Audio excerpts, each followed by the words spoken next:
안녕하세요. 요즘 결혼 준비를 하면서 갈등을 겪는 분들이 참 많은 것 같아요.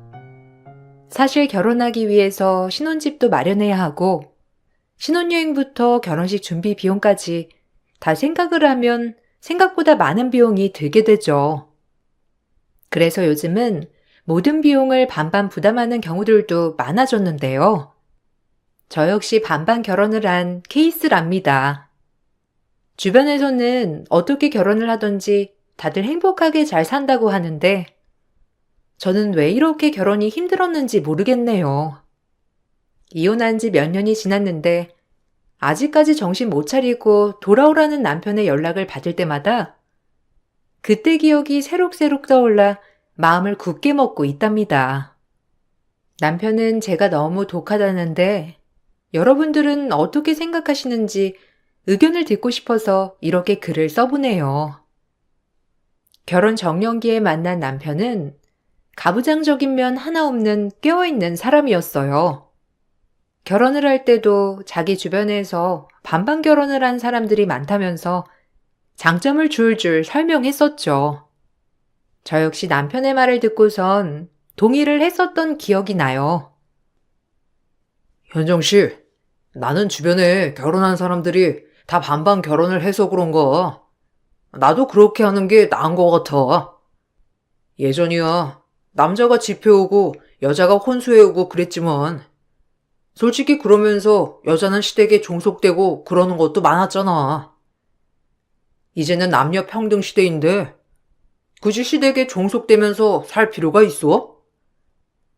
우리 엄마도 평생 시집살이 당하면서 얼마나 힘들었는데, 나도 그렇지만 현정 씨가 편하려면 반반 결혼이 낫다고 생각해.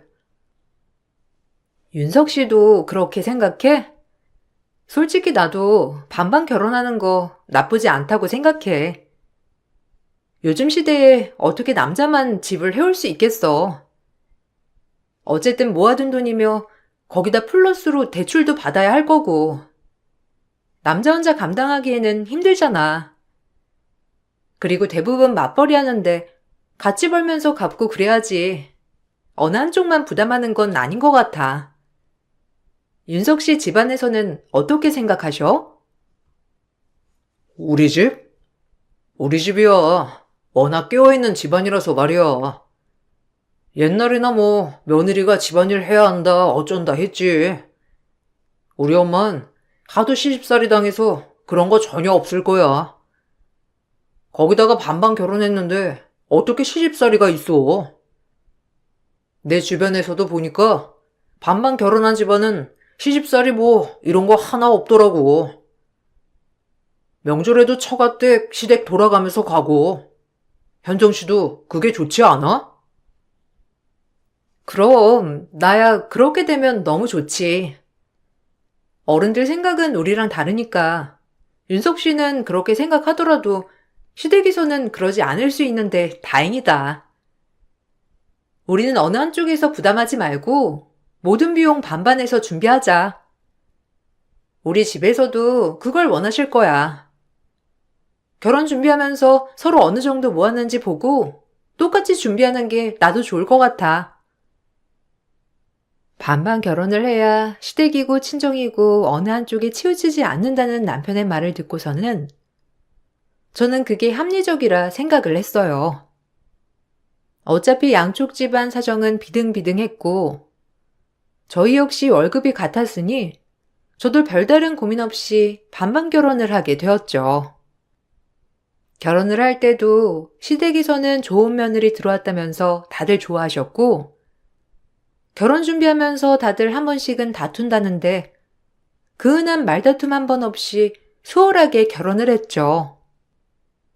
결혼 생활 역시 그럴 거라 생각했는데 그건 제 착각이었고 막상 결혼을 하고 나니 남편의 태도는 확연하게 달라졌어요. 여보, 이번 주말에 우리 집에 갔다 올까? 아무리 그래도 결혼했는데 집에 인사는 가야 하지 않을까 싶어서. 엄마랑 아빠도 당신 보고 싶어 하고. 저번에 전화했는데 당신 전화 안 받았다며. 나중에 전화라도 다시 해주지. 엄마가 무슨 일 있냐고 물어보시더라고. 내가 해명하느라 당황했어. 당신이 그래도 전화 받고 그러면 엄마가 이런 오해 안 하실 텐데. 주말에라도 한번 뵈러 갔다 오자. 주말에? 이번 주말에 당신 나랑 캠핑 가기로 했잖아. 이미 예약도 다 했는데 시댁 가자고? 에이, 당신이 어머님께 잘 말씀드려. 우리 가도 매번 할 거 없이 시간 보내다가 오잖아. 거기다가 다음 주부터 나 바빠서 시간 없으니까 이번 주말에 놀러 가기로 한 거 잊었어? 당신이 저번 주에 친구들이랑 여행 다녀온다고 해서 이번 주까지 내내 미뤄뒀던 거잖아. 아니, 나는 당신이 우리 집에 밉보이지 않았으면 좋겠다고 생각해서 그런 거지. 당신 그래도 너무한 거 아니야? 아무리 그래도 당신은 며느리인데 시댁에 좀 신경을 써야지. 이건 뭐 결혼해도 남남처럼 서로 자주 보는 것도 아니고. 나 조금 서운해. 결혼 전이랑 후랑 똑같으면 그게 무슨 결혼이야? 그냥 돈 거지. 이번에는 그냥 우리 집에 다녀오자. 당신 말 이상하게 한다? 결혼 전이랑 후랑 뭐가 똑같다는 건데? 당신이야말로 똑같지. 봐봐. 저번 주도 당신 친구들이랑 1박 2일 여행 갔다 왔지? 그 전주에는 당신 회사에서 야유회 간다고 가서 내내 놀다가 왔지. 우리 엄마 생신날에도 당신 회식 때문에 바쁘다면서 나 혼자 갔다 오라고 했잖아. 나는 그거 다 이해했는데 시부모님이 서운해 하신다고 굳이 일정을 취소하고 가라는 게 더 이상한 거 아니야? 중요한 일정도 아니잖아. 진짜 서운하네. 내 주변에서는 당신처럼 편한 며느리 없어. 결혼한 여자들은 다들 시댁 신경 쓰고 잘하려고 노력한다고. 근데 어떻게 당신은 남 보듯이 하는 건데? 당신 결혼하면서 우리 부모님도 같은 부모님으로 모신다고 한 거 아니었어? 어떻게 이렇게 무신경하고 노력도 한 번 안 할 수가 있어? 당신 진짜 실망이다. 결혼하고 며느리 도리를 요구하는 남편에게 정말 어처구니가 없었어요. 그렇다고 제가 신경을 안 쓰는 것도 아니었거든요. 결혼하고 얼마 안 있어 시부모님 결혼 기념일이었는데 그때도 고급 레스토랑 이용권 보내드렸고 간간히 안부 전화도 드렸었어요. 그런데 남편은 엄마 생신 때도 참석은커녕 전화 한 통 없었고 저희 집에 갈 생각조차 안 했는데 그럼에도 저에게는 계속 노력하길 원하니 정말 황당하더라고요. 남편도 남편이었지만 시어머니는 갑자기 불시에 집으로 찾아올 때가 많았는데 어느 날은 야근을 하고 나서 집에 가보니 시어머니가 떡하니 거실에서 기다리고 계셨죠. 어머, 어머님, 언제 오셨어요? 전화라도 하고 오시지. 이제야 일이 끝났어요. 아직 윤석 씨 집에 안 왔어요? 벌써 퇴근했을 텐데 미리 전화라도 주시죠. 아까 윤석 씨랑 통화할 때 별다른 말이 없었는데 그냥 올라오신 거예요? 아, 지금 시간이 버스도 다 끊겼을 시간인데 여기서 주무시고 가시려고요? 왜? 안 되냐? 내가 아들 집에 온다는데 연락을 굳이 하고 와야 되니? 안 그래도 비밀번호 바뀌어서 윤석이한테 물어봤다. 너는 왜 비밀번호를 자꾸 바꾸는 거니? 그리고 바꿨으면 바꿨다고 나한테 제깍제깍 말을 해야지. 어떻게 시어머니가 계속 물어보게 만들어? 그리고 집안 꼴은 이게 뭐니? 아무리 밖에서 일한다고 하지만 와서 밥도 해놓고 그래야지. 어떻게 남편을 밖에서 떠돌아다니게 만들어?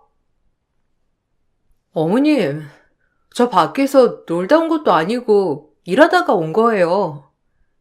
저녁은 서로 알아서 챙겨 먹기로 했고요. 그럼 윤석 씨는 어머님 오시는 거 알고 있는데 아직까지 밖에 있는 거예요? 제가 윤석 씨한테 전화해 볼게요. 윤석 씨 오면 댁에 모셔다 드리라고 말할게요. 됐어. 아들 피곤한데 무슨 집까지 데려다 주니? 너 옷 갈아입지 말고 바로 나가자꾸나. 네가 집까지 데려다 주면 되지. 괜히 밖에 있는 애 집에 굳이 데리고 올 필요 없지. 아니다. 오늘 여기서 자고 가야 되겠어. 너 내일 오전에 시간 좀 내라. 회사에 휴가 낼 수 있지 않니? 아까 냉장고 보니까 어떻게 반찬 하나 제대로 된 게 없니? 내일 나랑 같이 시장 가서 장 보고 와서 반찬 좀 만들자. 저 갑자기 쉬지 못해요. 그리고 저희 반찬 만들어도 집에서 밥 먹는 일이 별로 없어서요. 밥 먹을 때마다 만들어서 먹거나 아니면 거의 외식해요. 너무 신경 쓰지 마세요. 그리고 오시기 전에 연락 한 번만 주세요. 그래도 어머님 오시는 건 저도 알아야 하잖아요. 너한테 말해서 뭐 할 거야? 그냥 오면 되는 거지. 그리고 내가 너 보러 오겠니? 우리 아들 보러 오는 거고, 아들 집에 오는데 어떤 부모가 연락을 하고 와? 너는 너무 우리한테 벽을 쌓고 사는 것 같아. 아무리 요즘 시대 며느리들은 예전 같지 않다지만 너는 해도 해도 너무한 거 아니니? 네가 그래도 결혼을 했으면 며느리로서 도리는 다 해야지. 매번 올 때마다 집안일이 안 되어 있다며 잔소리하는 시모를 겪으면서 전 스트레스를 받고 있었어요. 남편한테 얘기를 해봤는데도 자기도 어쩔 수 없다, 막을 수 없다면서 그냥 넘어가기만 했었죠. 남편은 나름대로 시모에게 계속 말을 한다는데 시모의 태도는 전혀 바뀌지 않았어요. 한 달에 한두 번은 올라와서 집안 구석구석을 살피시고는 남편도 아닌 저에게 집안일이 부족하다는 걸 지적하시니 정말 할 말이 없더라고요. 시간이 지날수록 시모의 불만도 커졌지만 누구보다 남편의 불만은 더 거세졌어요. 여보, 당신 어버이날 때 뭐 해드릴 거야? 있지. 우리 팀 팀장 이번에 결혼했잖아. 아마 결혼한 지 6개월도 안 됐지? 걔는 시댁에 안마기 사드린다면서 나한테 뭐가 좋을지 물어보더라고. 보니까 다른 여자 직원들은 다들 시댁에 미리 선물할 꽃바구니도 알아보고 새 돈으로 인출하고 그러던데 당신도 뭔가 준비하고 있는 게 있긴 하지? 어버이날? 그럼 그날 아마 양가 부모님한테 꽃바구니 배송 가고 용돈도 보내드리려고. 당신도 준비하고 있지? 저번에 명절에 당신 준비 못했다고 해서 나도 당황스러웠는데 이번에는 당신도 잊지 말고 보내드려.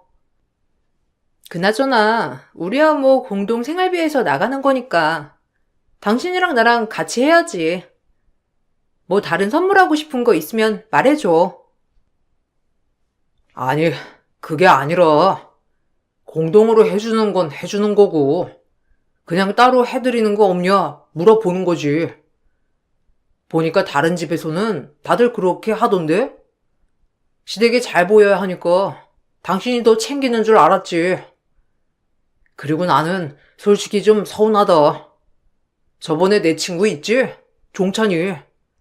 걔네 처갓집에서는 사이한테 차도 새로 뽑아주고 그랬다는데 이번에 나 차 고장났다고 했을 때는 당신네 집에서 뭐라고 말도 안 나오고 좀 그래. 처갓집은 약간 딸 팔고서 끝난 느낌이야. 뭐? 지금 무슨 소리를 하는 거야? 당신 차 고장난 걸 왜 우리 집에서 뭘 기대해? 차 운행한 지 3년밖에 안 됐는데 새 차는 못 말이고. 그리고 우리 집에서 뭘 바란다는 건데? 당신 정말 웃긴다. 솔직히 종산 씨네는 그럴 수 있지. 종찬신에서 그 비싼 집 다 해주고 결혼할 때도 한 푼 못 쓰게 했다며. 그럼 당연히 처갓집에서도 미안한 마음에 그럴 수도 있고, 당신도 그렇게 말했잖아. 지금 뭘 비교하는지 모르겠네? 내 말은 그런 게 아니라 누가 뭘 더하고 덜하고의 문제가 아니라는 거지. 당신도 봐봐. 꼭 누가 더하고 그래야 잘해주는 거야? 당신은 애초에 우리 집 가족으로 생각을 안 하니까 더 잘하려고 노력하지 않은 거 아니야? 내가 비교하는 게 아니라 당신이야말로 반반 결혼했으니까 더 할 필요 없다고 생각을 하는 건 아니냐고. 남편의 황당한 말은 날이 갈수록 더 심해졌죠. 매번 저에게 반반 결혼을 해서 더 당당한 것 같다며 비꼬았지만, 실상 남편은 우리 집에 잘하는 것도 없으면서 마치 거대한 걸 해준 것 마냥 바라기만 했고, 시댁 역시 저에게 뭔가도 해준 것도 없으면서 제가 부족하게 해온 것 마냥 부족한 며느리 취급을 했어요. 황당한 상황은 이걸로 끝이 난 건 아니었는데, 10년 넘게 다니고 있던 회사에서 사정이 갑자기 나빠지면서 실직을 하게 되었어요.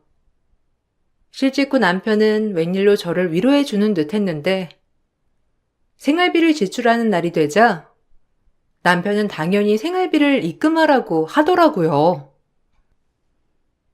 여보, 오늘 통장 확인해 보니까 당신 생활비 입금 안 했더라? 잊어버렸어? 오늘 생활비 내는 날이야. 잊지 말고 입금해야지. 내가 며칠 좀 기다려볼까 하다가 당신 저번 달까지는 잘 낸 것 같아서 말해주려고. 얼른 이체해. 오늘 여기저기 나갈 곳도 많잖아. 보니까 내가 넣어둔 돈에서 다 나갔던데. 어? 알았어. 나도 깜빡했네. 당신 근데 조금만 시간을 주면 안 될까? 아직 회사에서 정산한 월급이 안 나왔어. 내가 말했잖아. 회사 사정이 별로 좋지 않아가지고 월급이 늦춰질 수 있다고.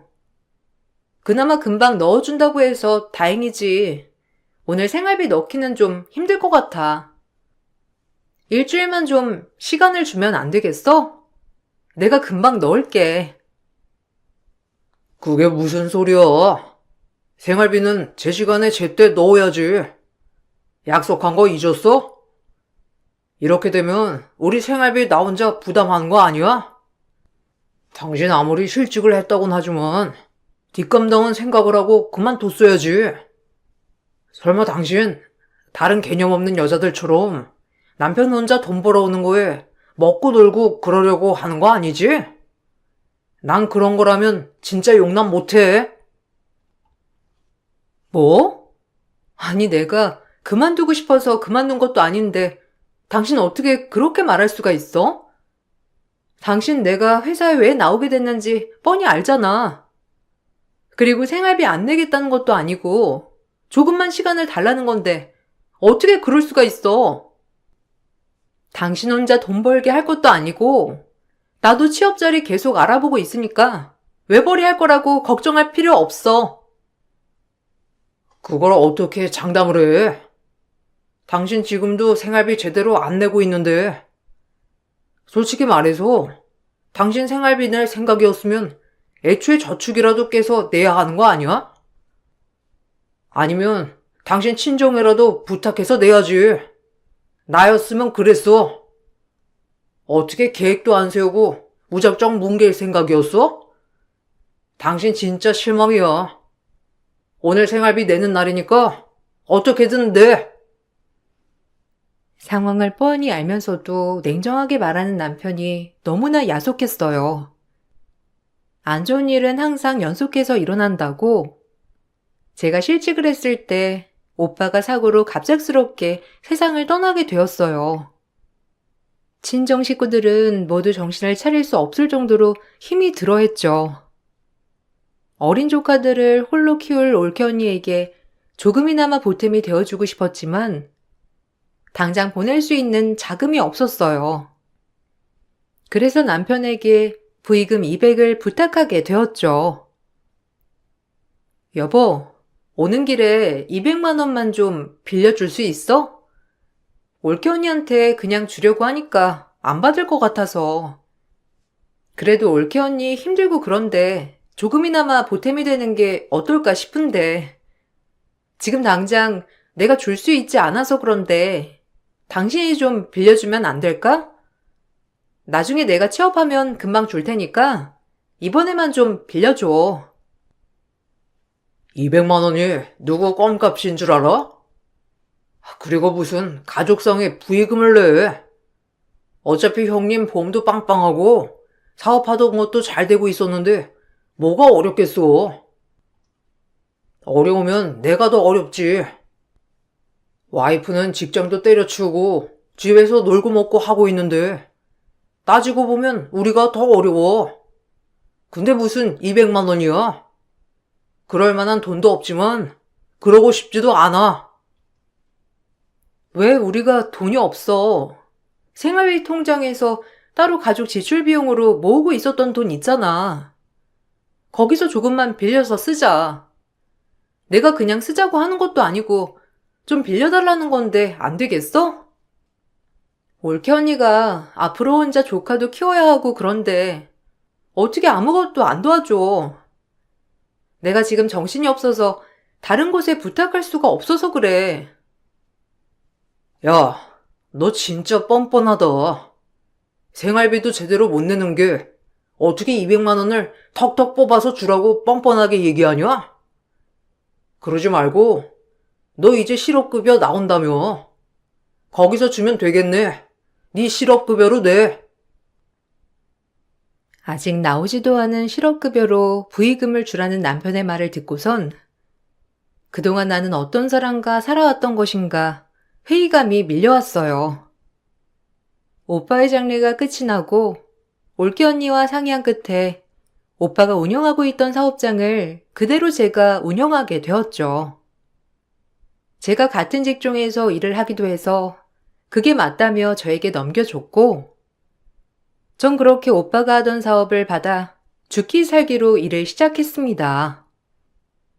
남편은 그런 저를 코웃음 쳤고 시댁에서도 쓸데없는 일을 한다며 죽은 오빠 사업장을 재수없게 맡았다며 저에게 막말도 퍼부으셨어요. 그 말을 듣고선 더 오기로 열심히 일을 했고 사업은 6개월도 안 돼서 점점 더 번창했습니다. 제 사업이 잘 되니 남편은 본인도 사업을 해보겠다며 퇴직을 하더라고요. 당신 요즘 얼굴 보기 힘드네. 역시 사업 운영하는 게 쉽지 않지? 평생 회사 밥만 먹고 살다가 갑자기 사업하면 그게 잘 되겠어? 뭐하니? 그래도 남아있던 거래처가 있던 모양인데 더 망치기 전에 얼른 접어. 취업 알아보고 일해야지. 아, 나 직장 그만두고 사업하려고. 엄마도 나 사업하는 게 낫다면서 적극 도와주시기로 했어.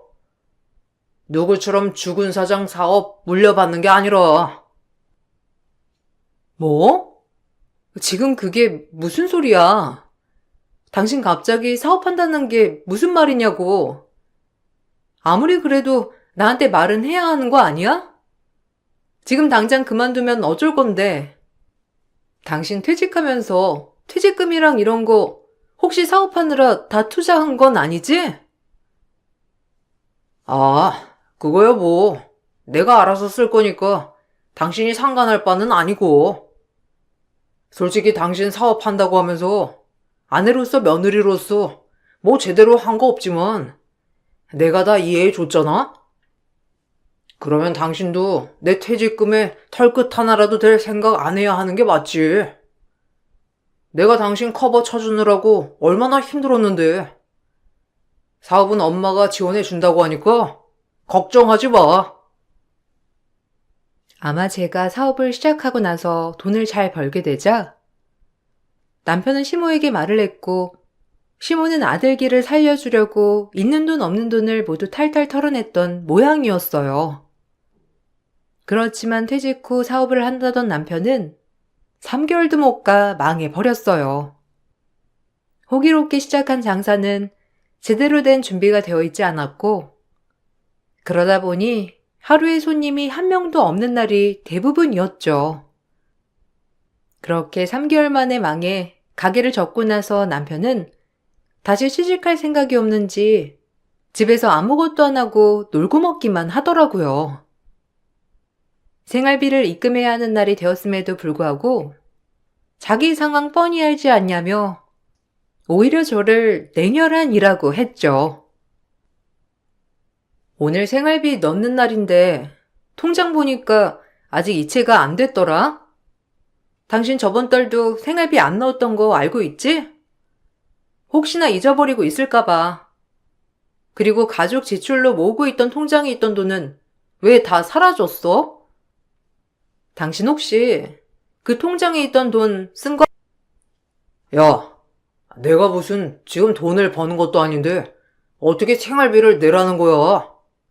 해도 너무하네. 있는 사람이 더 한다는 말이 여기서 딱 나오는 거야. 나는 지금 사업도 망해가지고 한 푼도 못 벌고 있는데 어떻게 사업 잘 돼서 돈 많이 버는 당신이 생활비 내라고 닥달할 수가 있어? 당신 저번 달에도 알고 있으면서 나 압박하려고 말도 안 꺼낸 거지? 한 달은 그냥 그럴 수 있다고 생각해서 넘어간 거야. 내가 당신 상황 모르는 것도 아니고. 근데 이미 사업 정리한 지 한 달은 더 넘었는데.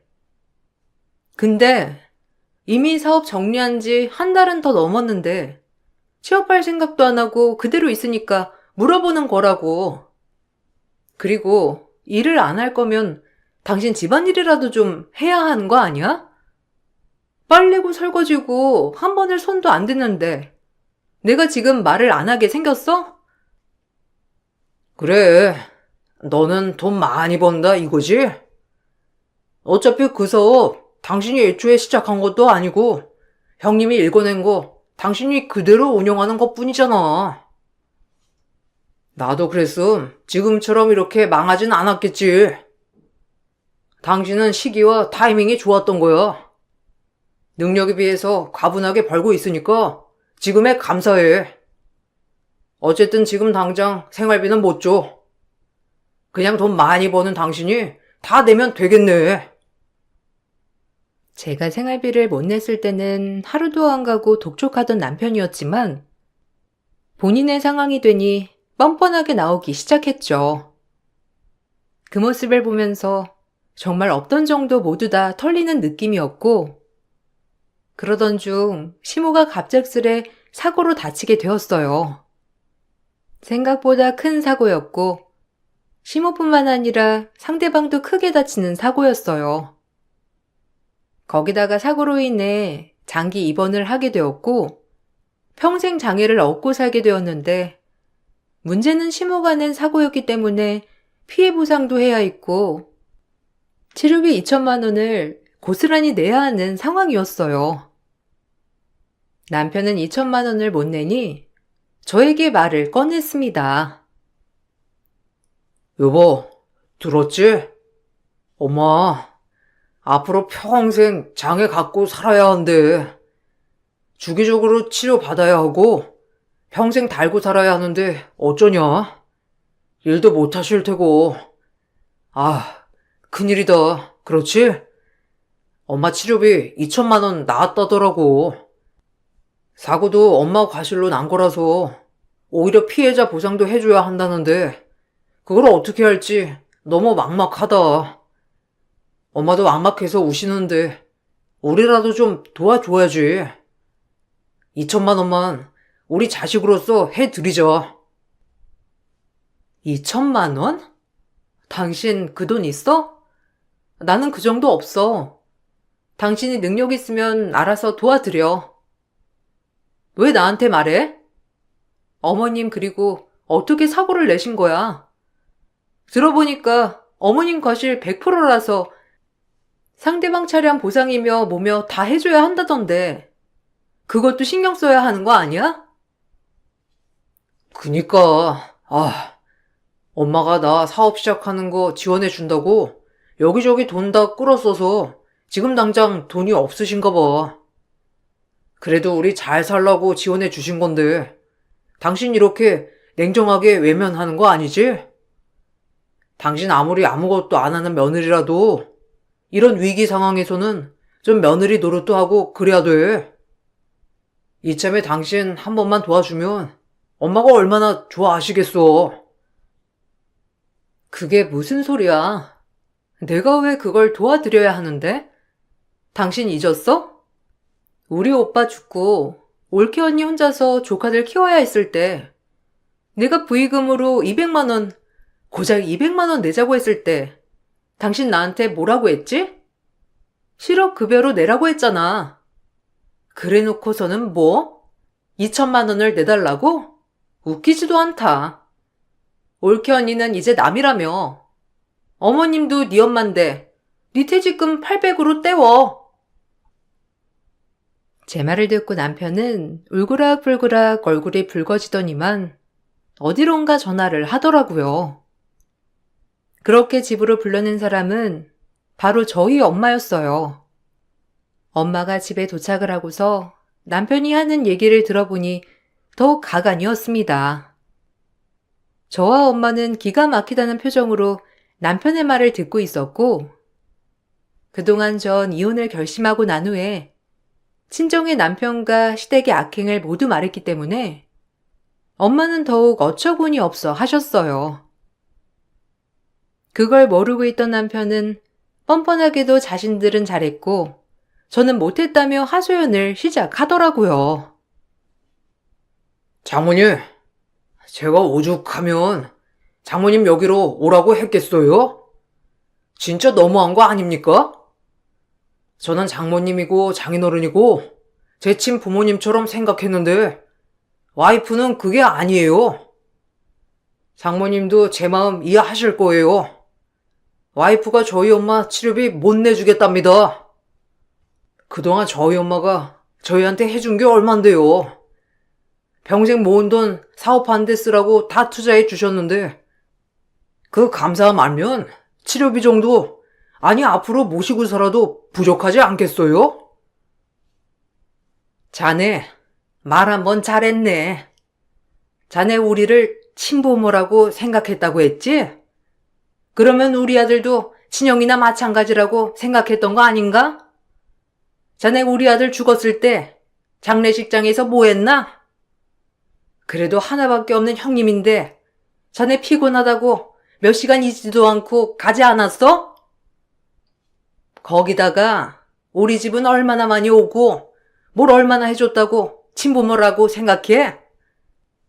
그리고 사돈이 자네 사업에 돈 준 거지 어디 우리 딸 위해서 투자한 거야? 장모님, 그렇게 말하시면 너무 서운하죠.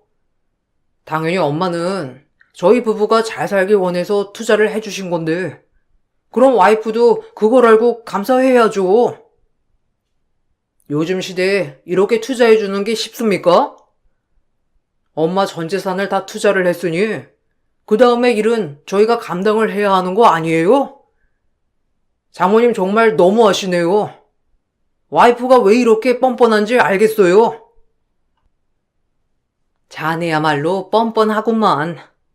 우리 집안을 얼마나 무시했는지 기억도 안 나?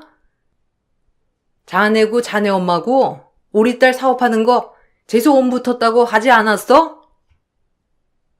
자네 가게 오픈할 때도 자식 먼저 떠나보낸 부모 오면 재수 없다면서 우리 초대도 하지 않았고 우리 딸한테 생활비 받을 생각하지 말라고 으름장 놓은 게 자네 아니었나? 그동안 그래도 하나밖에 없는 딸 남편이니 사이라고 봐줬건만 이젠 도저히 안 되겠네. 그날 이후로 저는 남편에게 이혼을 청구했는데 당연히 남편은 제 이혼 청구를 받아들이지 않았고 불복했죠. 남편은 오히려 제가 시모에게 정없이 대하고 며느리 도리를 다하지 않았다며 저에게 유책 사유가 있다고 했어요. 그렇지만 전 오빠가 떠난 이후 차곡차곡 이혼을 준비하고 있었습니다. 남편과 시모가 저에게 보냈던 메시지들, 죽은 오빠 사업을 물려받아 재수 옴붙었다고 말했던 내역들을 증거로 제출했어요. 그렇게 남편에게 유책 사유가 있는 것으로 판결이 되었고, 전 위자료를 받고 이혼을 하게 되었습니다. 길다면 길었던 3년의 결혼 생활은 끝이 났고, 재산도 분할해 헤어지게 되었어요. 중간에 남편이 탕진한 내역이 있어 제가 좀 더 많은 비중으로 재산을 분할받을 수 있었지만 남편은 끝까지 그것도 아까워 하더라고요. 이혼 후 남편은 분할할 재산으로 시모 치료비를 냈고 시모에겐 더 이상 남은 재산이 없었기에 작은 단칸방으로 이사를 갔다고 해요. 당연히 그 후의 삶은 녹록지 않았겠죠. 평생 후유증을 앓고 살아야 하는 시모를 모시고 살아야 하니 남편으로선 답이 없다 생각을 했나 보더라고요. 그래서 남편은 뻔뻔하게도 저에게 재결합을 요구하는 연락을 해왔어요. 여보, 아직 화 안 풀렸어? 당신 한 번 삐지면 오래 가잖아. 내가 그거 알고 있지. 내가 엄마가 아파서 좀 예민했어. 그건 미안해. 그렇지만 당신도 잘한 건 없잖아. 원래 결혼하고 10년은 내내 싸운다더라. 내가 당신이랑 이렇게 떨어져 지내보니까 알겠더라고. 우리가 조금 서로에게 기회를 주지 않았구나 싶기도 하고, 엄마도 당신한테 미운 감정 다 없어졌대. 우리 다시 시작하자. 뭔 개소리야. 이런 소리 할 거면 전화 좀 하지 마. 당신 차단해도 자꾸 다른 번호로 연락하고 그러길래 한 번 받은 것 뿐이니까. 그리고 우리가 다시 잘 될 일 따위는 없어. 어떻게 밑바닥까지 다 보여주고서는 뻔뻔하게 다시 시작하자는 말을 할 수가 있어? 어이가 없어가지고. 너한테 남아있는 정 따위도 없어. 평생 죽을 때까지 볼 일 없으니까 제발 좀 내 인생에서 빠져. 왜 이래? 아직까지 많이 화난 거야? 당신 진짜 독하다. 내가 불쌍하지 않아? 아무리 그래도 당신 실직했을 때 내가 잔소리 한 번 안 하고 참아줬잖아. 나도 반성 많이 했어. 주변에도 물어보기도 하고. 근데 다들 나한테도 문제가 있지만 당신한테도 문제가 있대. 우리 둘 다 잘못한 거야. 한 번만 서로 더 노력해보자. 어차피 당신 이혼 꼬리표 달고 재혼도 잘 못할 거 아니야. 재혼?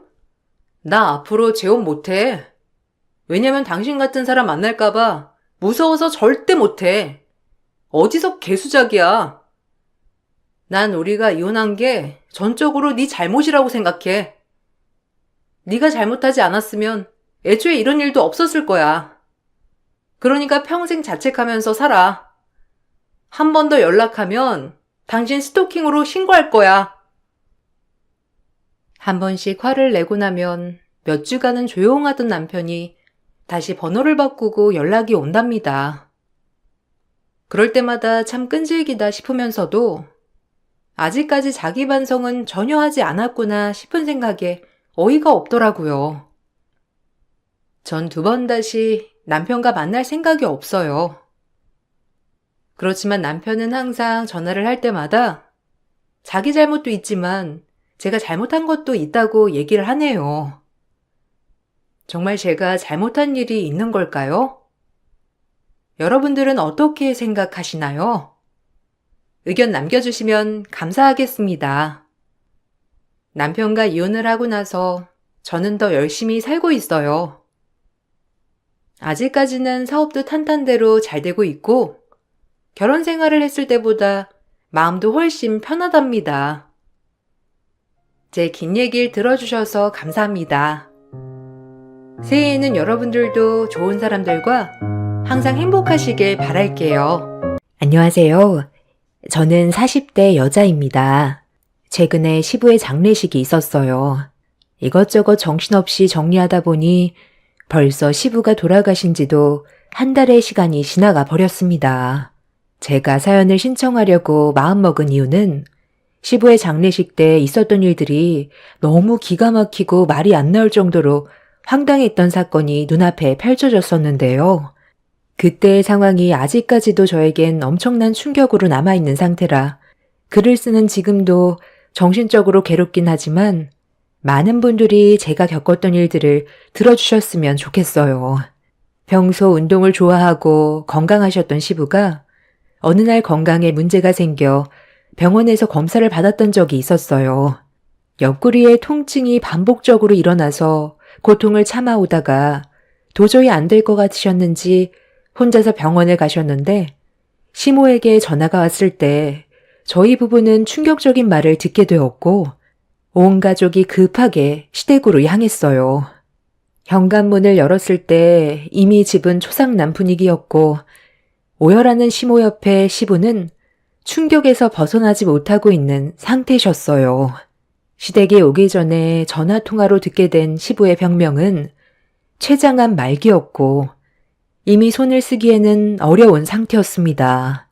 다른 장기에도 벌써 암이 전체적으로 퍼진 상태였어요. 항암 치료를 받는다 해도 기대하기 힘들다며 의사는 주변 정리를 권할 정도로 상황이 좋지가 않았었죠.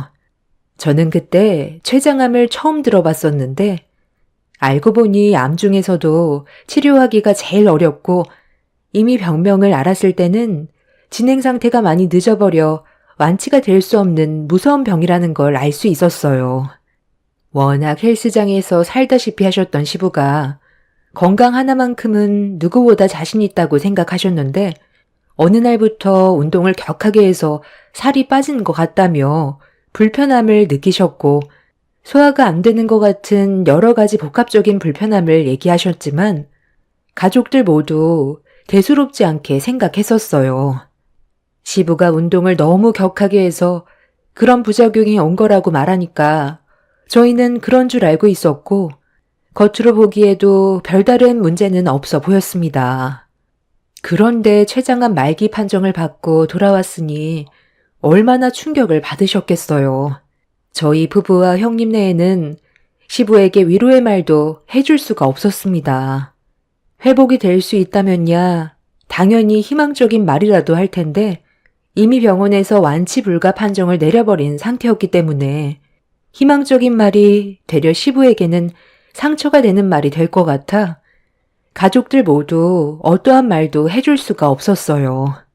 그리고 그때 알았던 게 아무리 건강한 사람이라도 암은 절대로 피해갈 수 없다는 걸 알게 되었고 건강관리에 소홀히 하면 안 된다는 걸 눈앞에서 보게 된 터라 저희 부부도 그날 이후 건강검진을 받아보기로 했었어요.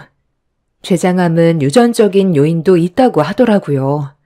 남편은 술을 워낙 좋아해서 꼭 밥 먹을 때마다 반주를 하는데 지나칠 정도로 먹지는 않고 한두 잔만 먹긴 했지만 버릇처럼 생활에 자리를 잡았었기 때문에 걱정을 안 할 수가 없었어요. 시부는 가족들에게 젊다고 자만하지 말고 건강검진은 시간 될 때마다 필수로 받아야 된다면서 몸의 신호를 무시하고 넘어간 게 너무 후회가 된다면서 가족들 앞에서 처음으로 눈물을 흘리셨습니다. 시모는 그래도 지푸라기라도 잡는 심정으로 병원에 입원해 치료를 받는 게 좋지 않겠냐며 시부를 설득했지만 이미 시부는 현실을 받아들이고 연명치료를 거부했어요. 남은 시간 살아보겠다고 병원에서 발버둥 치다 떠나는 것보다 주어진 시간을 가치 있게 쓰고 싶다며 현실을 받아들이셨네요. 그렇게 시부는 얼마 남지 않은 시간을 바쁘게 보내셨고 후회 없는 삶을 보낸 뒤 숨을 거두셨습니다. 10년 넘게 며느리로 지내오면서 항상 가족들을 따뜻하게 대해주시고 원만한 가정생활을 유지하기 위해 집안의 가장으로서 중심 역할을 잘해주셔서 시댁 생활하는데 크게 어려움은 없었어요. 시모도 저에게 크게 터치하지 않았었고 평범하게 지내왔었던 삶이었는데 시부의 장례식이 시작이 되면서부터 집안의 분위기는 180도 바뀌게 되었습니다. 첫 장례가 시작되던 날 조문객들이 끊임없이 몰려와서 정신없던 와중에 일손이 모자라 저도 양팔 걷고 조문객들 식사를 챙기고 있던 도중 그런 저를 지켜보던 시모가 저에게 손짓을 하길래 가까이 다가가니 따로 얘기를 좀 하자시길래 휴게실로 뒤따라 들어갔습니다. 일을 하기가 싫은 거야? 조문객들 몰려와서 자리에 앉지도 못하고 멀뚱히 서 있으면 네가 일단 자리를 안내해서 빈자리를 채워야지. 너까지 멍하니 서 있으면 어쩌자는 건데? 조문 오신 분들이 높으신 분들이 많으셔서 시간이 없는데 저렇게 세워두면 내 입장이 뭐가 되겠어? 내가 이런 말까지 너한테 해야 되겠니? 어머님이 하도 고집을 부리셔서 선택한 일인데 저보고 어떻게 하라는 거예요. 저도 최선을 다하고 있고 같이 온 일행분들을 따로 앉힐 수는 없잖아요. 그래서 제가 가격은 좀 저렴해도 조문객들이 많이 올 것 같으니까 홀이 넓은 데로 선택하자고 했는데 어머님이 무조건 초와 장례식으로 치르겠다면서요. 대부분 식사 안 하시고 돌아가신다고 하길래 저희는 그냥 그런 줄 알았는데 조문 오신 분들 거의 대부분 식사를 하실 생각이시던데 비용만 비싸지 홀이 너무 작아서 그냥 돌아가시는 분들이 거의 대부분이에요. 가족들 말 들었으면 조문객들 충분히 수용할 수 있었고 어느 정도 여유도 생겼겠죠. 그래서 지금 내 잘못이라는 거야? 너희 시아버지가 세상 떠난 게 너무 마음 아팠어. 장례라도 제대로 좀 신경을 써주고 싶어서 한 번뿐인 장례식 초화로 해주려던 것 뿐이었어. 음식 퀄리티 자체가 다른데 조문객들도 신경을 써야 될 거 아니야? 대부분 있는 사람들이라서 장례 음식은 안 먹고 갈 줄 알았다고. 어머님은 저보다 장례식도 많이 다녀봤잖아요. 식사 대접하는 건 기본인 거라고요. 몰리게 될 거 뻔히 아셨으면서 돈만 비싸지 홀은 너무 작아서 걱정했었는데 예상했던 상황이 벌어졌잖아요. 그리고 저희 장례식에 일해주시는 분들이 너무 적어요. 몇 분 더 추가했으면 좋겠어요. 일손이 모자라서 일이 매끄럽게 진행이 안 돼요. 사람 한 명 더 쓰는 것도 돈인데 네가 몇 번 더 움직이면 되는 걸 뭐하러 사람을 더 써? 주방 보는 사람 2명에 홀 담당 2명이면 충분하지. 그리고 오늘이 첫날이라 조문객들이 많이 오는 거지. 내일이면 한가해서 일하는 사람들도 놀 게 뻔한데 뭐하러 돈을 쓰니? 지금도 많은 돈이 들어가서 후달려 죽겠는데. 어찌됐든 저는 최선을 다하고 있으니까 너무 뭐라고 하지 마세요.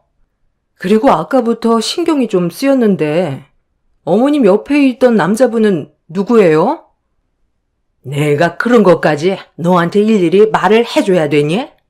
쓸데없는데 참견할 생각하지 말고 너한테 주어진 일이나 잘해라. 바쁘니까 빨리빨리 움직여. 시모는 평소 제가 알던 모습과는 많이 달라 보였어요. 시부가 떠나서 정신적으로 많이 힘들어서 좀 예민한 것 같아 그냥 넘어가려 했지만 분위기 자체가 너무 달랐어요. 그냥 딴 사람 보는 것 같은 느낌이 들었고 저를 함부로 대하는 행동들이 적응이 되지 않았죠. 그리고 시모에게 시선을 떼지 않고 주위를 맴돌고 있는 한 남자가 제 눈에 들어왔는데 상당히 거슬리더라고요. 시모와 연관되어 있는 사람 같아 보였는데 처음 보는 사람이었고 제가 누구냐고 여쭤보는 말에 예민하게 반응하신 걸 보면 시모와 의문의 남자가 서로 가까운 사이라는 건 짐작할 수 있었습니다. 그렇게 시모의 뒤를 따라 다시 장례식장으로 나오니 상당히 많은 조문객들이 줄지어 장례식장 안으로 들어왔고 남편과 아주버님은 조문객들과 인사를 주고받고 있었습니다. 형님은 장례식이 있기 전에 하필 식중독에 걸려 탈수까지 오는 바람에 병원에 입원 중이라 다음날 오기로 이미 얘기가 되어 있던 터라 시모는 모든 일을 저에게 시켰어요. 누가 봐도 저는 장례식 상조 도우미였죠. 그렇게 정신없이 바쁘게 움직이던 사이 저희 엄마가 먼 길을 달려오셨어요. 부산에 살고 계셔서 서울까지 오는 데는 시간이 많이 필요했는데 시모는 저희 엄마를 보자마자 인사부터 주고받는 게 아닌 앞치마를 건네주었습니다.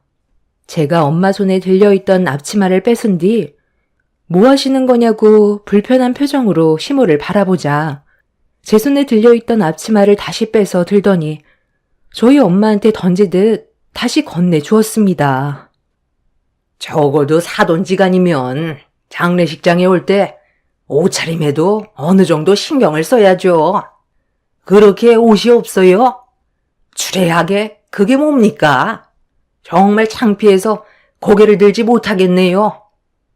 제가 봤을 땐 어머님이 더 이해가 안 되는데요. 아버님 장례식에 패션쇼 하러 오셨어요? 남들 시선이 중요한 곳은 아니잖아요. 저희 엄마가 입고 계신 옷차림이 진정성이 있어 보이지. 어머님이 하고 계신 스타일은 남들한테 축하받으려고 치장한 것 같아요. 눈이 부실 정도로 액세서리를 달고 있는 게 어디 있어요? 그리고 왜 저희 엄마한테 앞치마를 건네주시는 거예요? 설마 지금 저희 엄마 보고 상주도우미 역할을 해달라는 건 아니죠? 부산에서 서울까지 오는데 얼마나 힘든지 아시잖아요. 사돈지간 도와줄 수 있는 거지. 그리고 부산에서 서울까지 사돈이 뛰어오셨니? KTX 타고 편하게 왔으면서 뭐가 그렇게 힘들다고 나한테 큰 소리야? 지금 상황에서 누구보다 힘든 사람은 나라고. 그리고 사돈은 부산에서 식당 일도 했기 때문에 서빙 일도 잘하니까 도움 좀 받자는 건데 그게 뭐 잘못됐니? 저는 그날 시모의 행동과 말투에 기분이 많이 상해서 욱하려 했는데 엄마는 일을 크게 만들고 싶지 않았는지 최대한 좋게 넘어가려 했어요. 엄마는 배우자를 잃은 슬픔 때문에 정신이 온전하지 못할 수 있다면서 충분히 시모의 입장을 이해한다고 앞치마를 두르셨어요. 그런 엄마한테 뭐 하는 거냐고 화를 낼 수 없었던 이유는 저희 엄마도 아빠를 잃었던 기억이 있었기 때문에 충분히 어떤 마음인지 공감을 하고 있는 것 같아 보였어요. 엄마의 입장은 이해 못하는 건 아니었지만 그래도 시모의 행동이 옳은 건 아니었기 때문에 제 기분은 점점 더 안 좋아질 수밖에 없었습니다. 엄마는 부족한 일손을 도와주겠다면서 조문객들을 챙기셨는데 식당 일을 오래 하셔서 그런지 일처리가 순조롭게 진행이 되었고 그렇게 어느 정도 시간이 지나고 늦은 저녁 시간이 되자 그제야 한숨 돌릴 수 있는 여유가 생길 수 있었어요.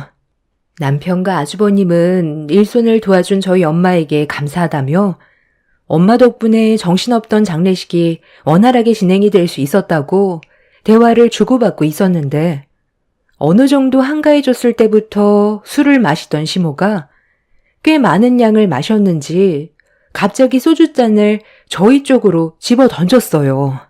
시모의 돌발 행동에 너무 놀란 저희 가족은 당황했고 남편과 아주버님이 시모에게 달려가 그만 들어가서 쉬는 게 좋을 것 같다며 시모를 휴게실로 들여보내려 했는데 두 형제의 손을 뿌리치더니 갑자기 저희 엄마한테 삿대질을 하면서 막말을 퍼부어대기 시작했습니다. 이 여편네가 아직 장례가 끝나지도 않았는데 벌써 앞치마를 풀려고? 할 일이 산더미니까 쉴 생각하지 말고 상이나 치워. 도와주기로 했으면 끝까지 도와주라고. 어머니, 술을 너무 많이 드신 것 같아요. 이제 좀 들어가서 눈 좀 붙여요. 왜 안 하던 짓을 하는 건데요? 나중에 장모님 얼굴 어떻게 보려고 그래요? 먼 길을 오셨는데 쉬지도 못하시고 지금까지 계속 일을 도와줬잖아요. 말만 초호화 장례지 일반 장례랑 다를 게 뭐예요? 어머니 고집 때문에 상황만 안 좋아졌잖아요. 그래, 전부 다 내 탓이다. 나도 너희 아빠한테 그동안 못해줬던 것들이 생각이 나서 미안한 마음에 장례라도 신경 써주고 싶어서 선택했던 것 뿐이야. 옵션만 초호하지 별반 차이 없다는 거 엄마도 느끼고 있잖아요. 그럼 장모님이 도와줬으면 고맙다는 말 한마디라도 해주는 건 당연한 건데 저 사람도 옆에 있는데 어떻게 옆에 내라는 말을 할 수가 있어요? 주변 사람들이 저희를 뭐라고 생각하겠어요? 술 먹었다고 해서 남한테 상처 주는 건 잘못된 거예요. 김서방, 그만하고 얼른 모시고 들어가게. 사돈이 지금 제정신이겠나? 배우자가 떠난 아픔 때문에 지금 무슨 말을 하고 있는지도 모르고 있을 거야. 엄마도 똑같이 아빠 먼저 보냈었는데도 저렇게 하진 않았죠. 어머님이 저러는 건 그냥 화풀이 하는 걸로밖에 안 보인다고요. 방금 한 말 당장 수습하세요. 너까지 게 감히 어디서 명령질이야? 그동안 내가 너한테 쌓인 불만이 얼마나 많았는 줄 알아? 너희 시아버지가 옆에 있어서 참고 있었던 거지. 네가 우리 집 며느리로 들어온 순간부터 지금까지 마음에 들었던 적 한 번도 없었다. 그간 내 아들 얼굴 보고 싶어서 아무 말도 안 했던 건데 이제 나도 더 이상 참으면서 살지 않을 생각이다. 사돈은 딸 교육을 어떻게 시켰길래 저렇게 버릇이 없어요? 어른한테 얼굴 붉히면서 대드는 게 맞는 거예요? 술을 너무 과하게 드신 것 같은데 이제 그만하시죠. 다른 건 다 참고 넘어갈 수 있지만 제 딸을 욕하는 건 저도 참는데 한계가 있을 것 같네요. 안 참으면 뭐 어쩌게요? 한 대 치시게?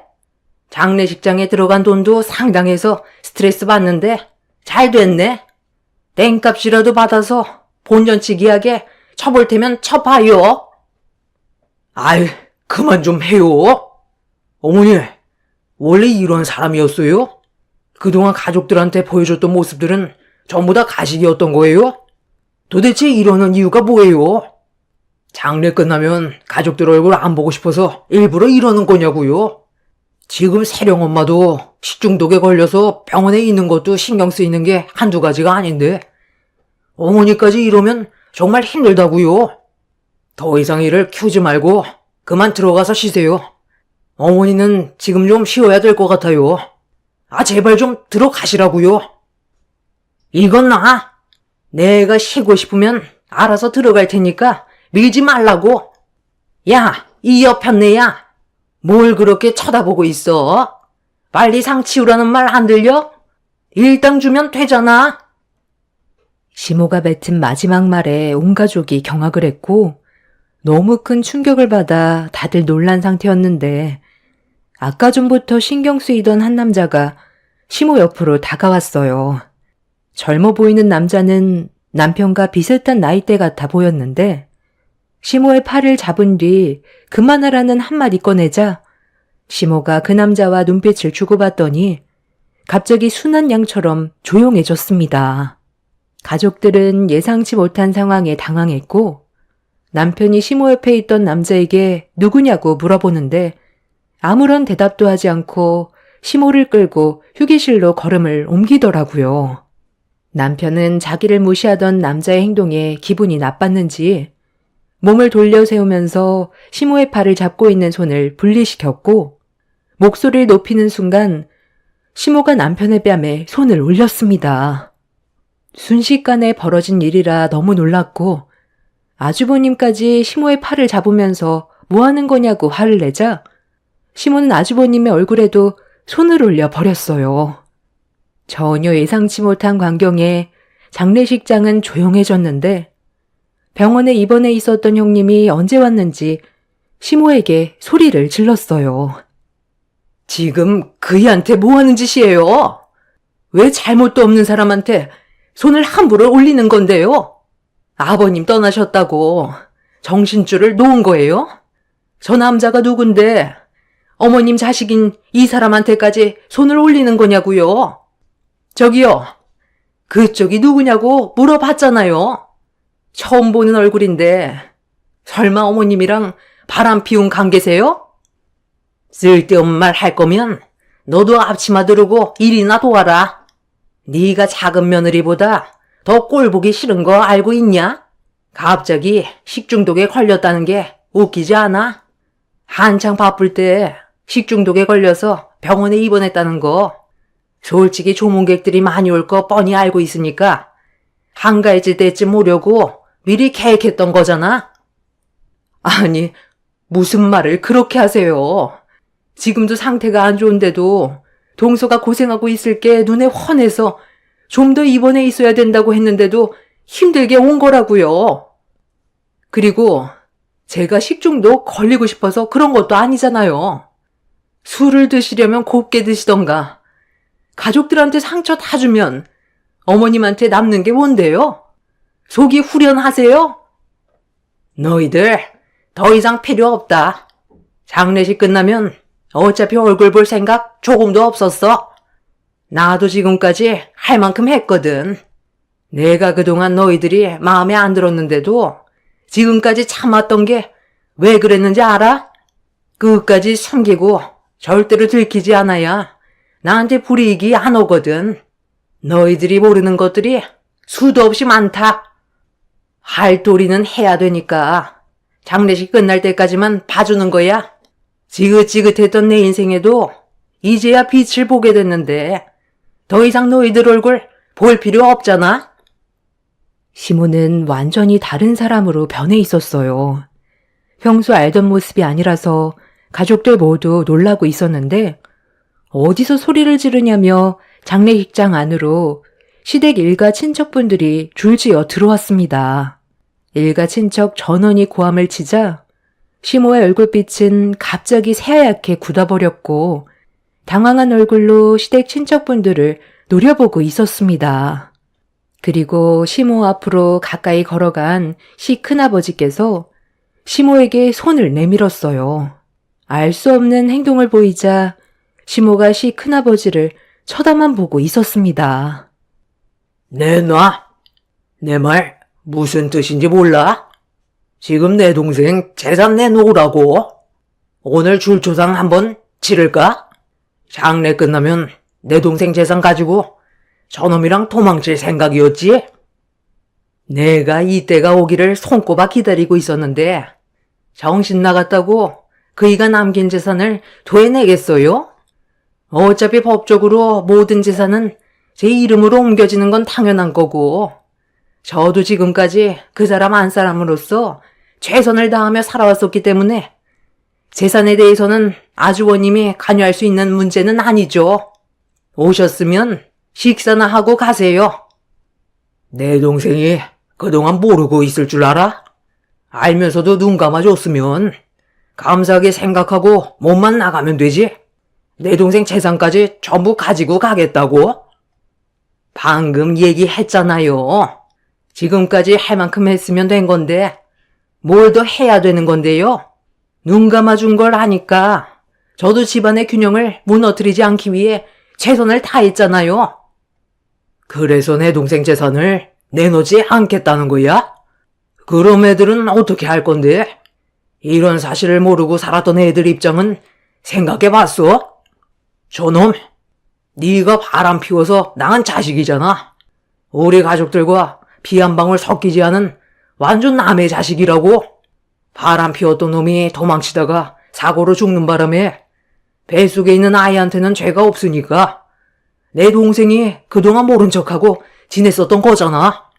그때 당시 엄마가 필요했던 아이들한테 상처 주기 싫어서 내 동생은 계속 참고 살아왔었고 바람 피워서 태어난 아이 부족함 없이 키우게 해줬으면 이제 조용히 떠나면 되지 재산까지 가져가려 해?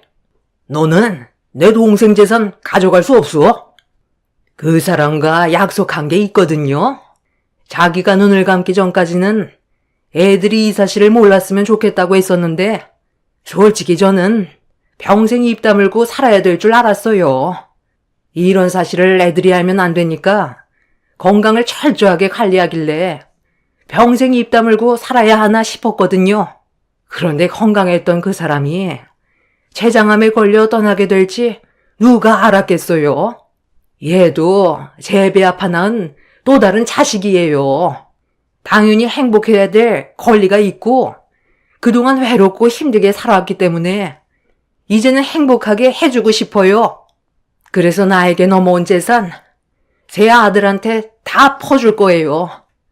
그이가 이미 저를 용서했는데 아주버님이 나한테 뭐라고 할 처지는 못 되죠? 아주버님과 남편은 이런 사실을 전혀 알지 못했었는지 엄청난 충격을 받았었고, 시모 옆에 서 있는 남자가 시모의 또 다른 혼의 자식이었다는 거에 혼란스러워하고 있었어요. 더군다나 시모가 시부 몰래 바람 피워서 낳은 자식이었다는 건 시모의 행동이 옳지 않았다는 거였는데, 이런 사실을 알면서도 시부는 자식들을 위해 눈물을 삼켜야 했고 이혼을 하지 않았습니다. 시부는 뱃속의 아이는 받아주지 않았고 시모는 태어난 아이까지 책임을 져야 하는 상황이라 시부의 도움을 받을 수밖에 없었습니다. 시부는 아주버님과 남편의 양육자가 필요했고 시모는 비슷한 시기에 태어난 아이의 양육비가 필요했기 때문에 서로 필요한 걸 주고받으며 그동안 자식들 몰래 살아오고 있던 거였습니다. 췌장암이 스트레스에도 많은 영향을 준다고 들었는데 시부는 그동안 시모와 살면서 스트레스를 운동으로 풀었던 것 같아 보였어요. 하지만 내적 스트레스는 병으로 남아 결국 췌장암으로 이어진 것 같아 안타까움을 느끼게 되었습니다. 그리고 시 큰 아버님은 시모를 상대로 법적 소송을 걸겠다며 압박을 가했고 시부가 남긴 증거물 몇 개를 장례식장 안에서 보여줬습니다. 가족들 모두 그 영상을 보게 됐는데 이미 시부는 시모 몰래 숨을 거두기 전까지 많은 걸 정리해 놓은 상태였어요. 보통은 시모가 혼의 자식에게 재산을 주기 위해서는 시부와 친자 관계가 등재되어 있어야 법률상 효력이 발생해 시부에게 재산을 상속받을 수가 있는데 시부는 숨을 거뒀어도 혼외자를 자신의 자녀로 인정할 수 없다는 의사표시를 영상으로 직접 만들어 두었어요.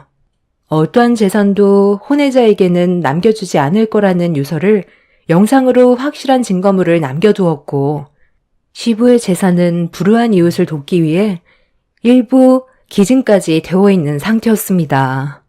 그리고 남겨진 재산은 남편과 아주버님한테 돌아가는데 이 모든 걸 시 큰 아버님께서 관여할 수 있게끔 영상으로 증거물을 만들어 놓았습니다.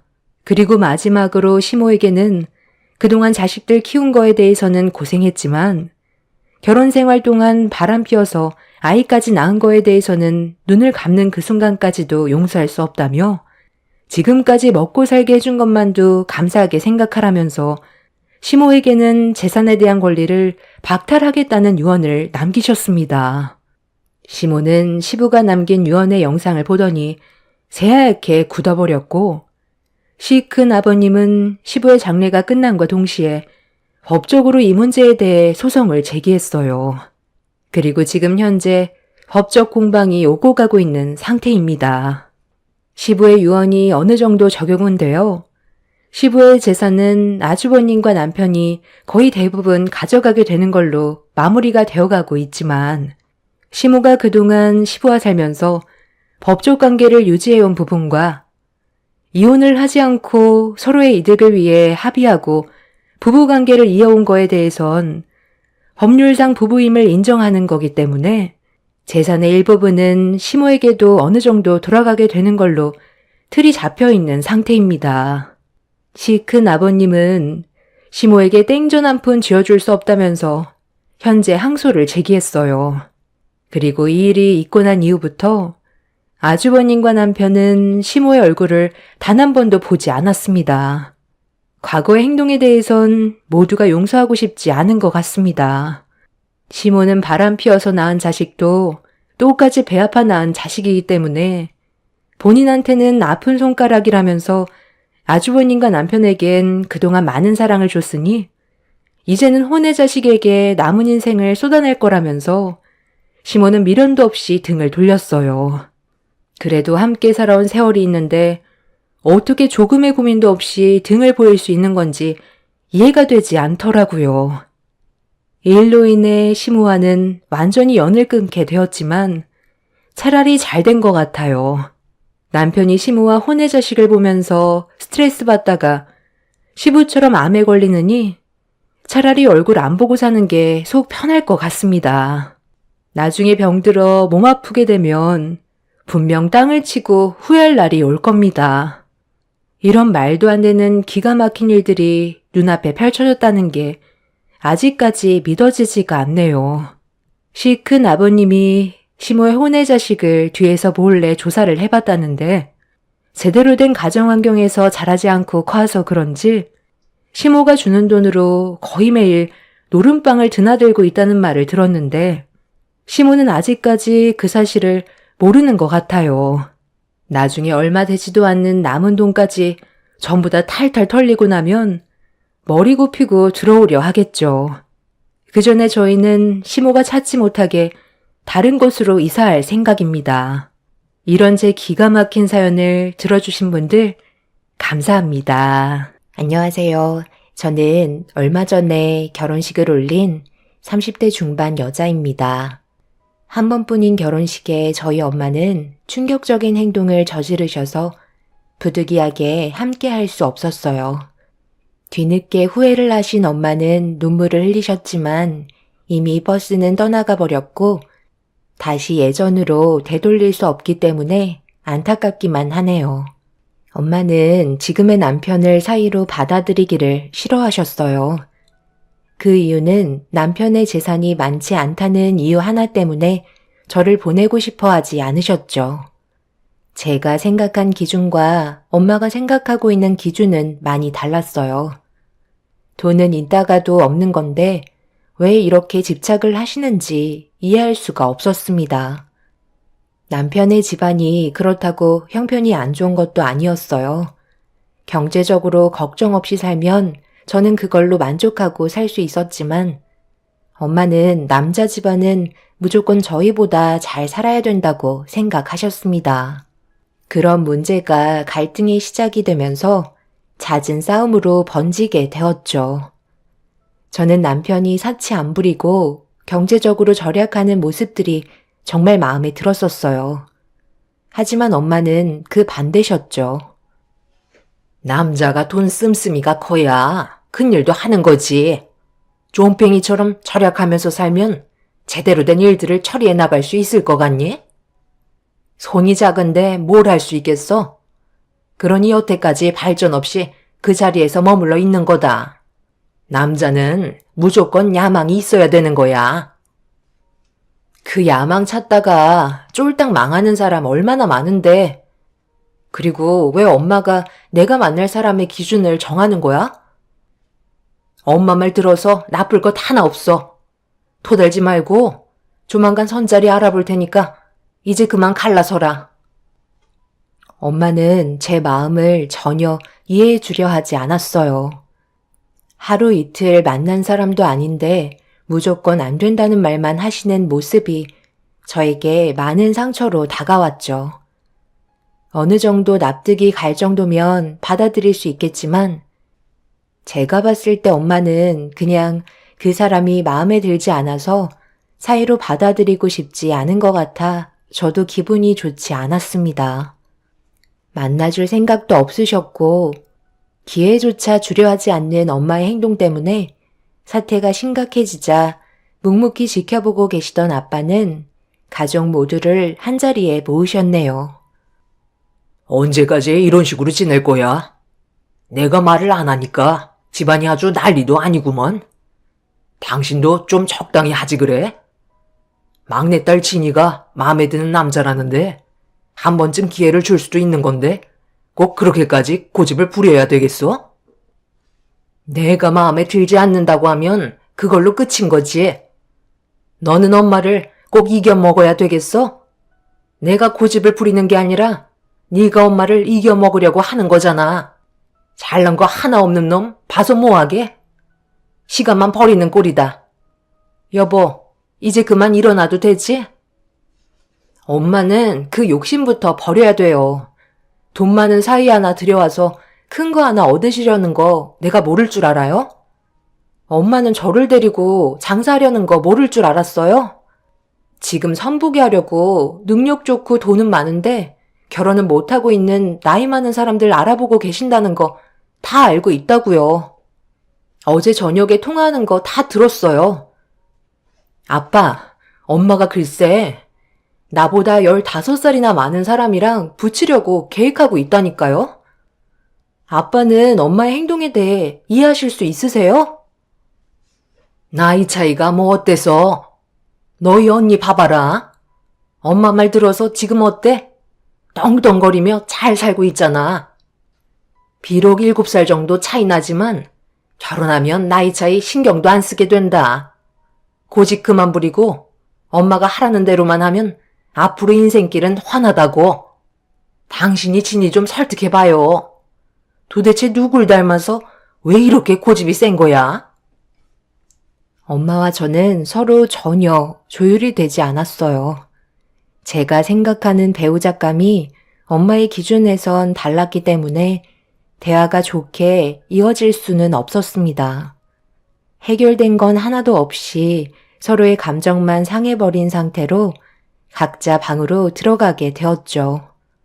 저는 배우자의 능력보다 사람의 인성을 중요시하게 생각하고 있었지만 엄마는 인성이 밥 먹여주는 거 아니라며 무조건 재력을 추구하셨습니다.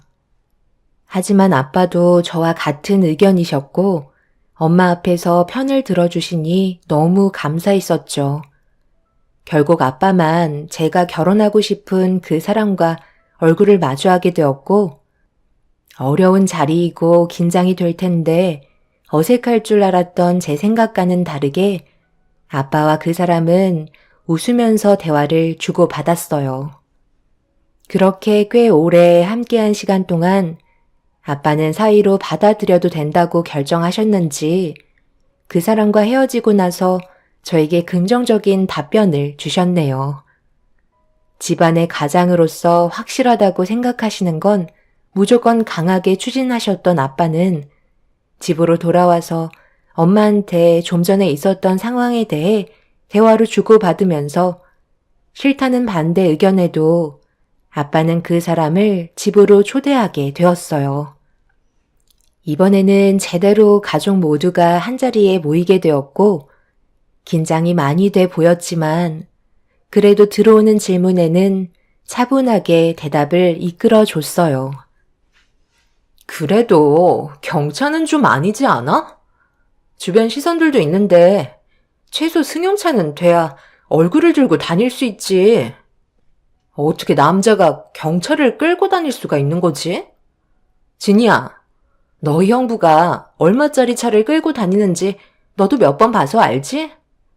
1억이 넘는 외제차 타고 다니는데도 좀 더 비싼 거 사려고 생각 중인데 경차를 끌고 다니는 건 우리 집안의 이미지에는 좀 안 맞는다고 생각되지 않니? 차는 남자의 얼굴인 거 모르니?